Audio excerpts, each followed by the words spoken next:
Hi there, we just want to record this quick video after a couple of things we saw during 2022.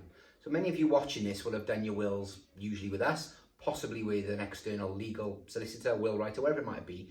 And most of you, if you've sought the right advice and you're married or recently widowed, will have a will in place that means that on the first death, your respective half passes into trust for your children, grandchildren, bloodline, whatever it might be. And to do that, to make sure everything works, we've usually changed your house from what we call joint tenants to tenants in common. And when you move house, which many of you will have done over the last couple of years, most conveyancing solicitors don't give you much advice. They send you a letter saying, please tick a box saying which of these do you want to be. Sometimes there's a little bit of explanation, sometimes there's not. If you call and ask them, they usually just go to the default of joint tenants. We've seen 3 cases in the last 12 months where the clients of ours, where we'd set them up in advance to be joint tenants in common, they've gone on to move in the last couple of years, and just as part of our forward planning process where we've just double checked when you moved, did you make sure the house was tenants in common? We've seen 3 examples where someone has now become a joint tenant.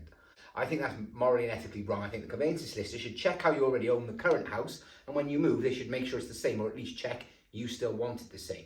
Now all 3 clients, 2 of the clients luckily, they've come to us, told us they think they were joint tenants in common. We've gone and checked, saw they were joint tenants, and we've since put that right for them, and one of them's gone off and complained to the solicitor and conveyancing solicitor. But there was one case where, unfortunately, when they moved a couple of years ago, they went to joint tenants. Then, unfortunately, the marriage broke down, so there's now going to be a divorce. And because they were joint tenants, whereas they should have been tenants in common, and in this couple's case, they should have been 80-20 because of what they brought to the relationship, because they were now getting divorced, if in theory, if the divorce had gone nasty and gone to court and there'd need to be a settlement, the house would have been 50-50 potentially, even though this person had gone with 80, all because they hadn't changed, hadn't kept it consistent. Worse still, if this one had died who had the larger share at the beginning, by default, now they were joint tenants, the whole house would have passed to the survivor. So if during the 6-9 months divorce process, which is now clear, this one had died, or either one had died, but more importantly, the one with the larger share, these children on this side would have inherited nothing potentially, because now the whole house would have gone to him, and his will might have said his children, or he could have changed it because they were getting divorced.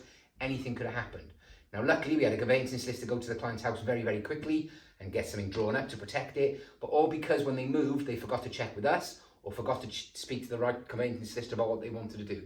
So if you've moved in the last 5 years and you've done your will planning with us, please do make sure you did tick the box for tenants in common, or email us and we can go and check for you and potentially put it right. Any question on this, as always, please give us a call. And if this rejigs you to look at wills if you haven't done them yet, because you want to protect your house against remarriage, long-term care costs, what your kids might do with the money irresponsibly, please do let us know. Thank you.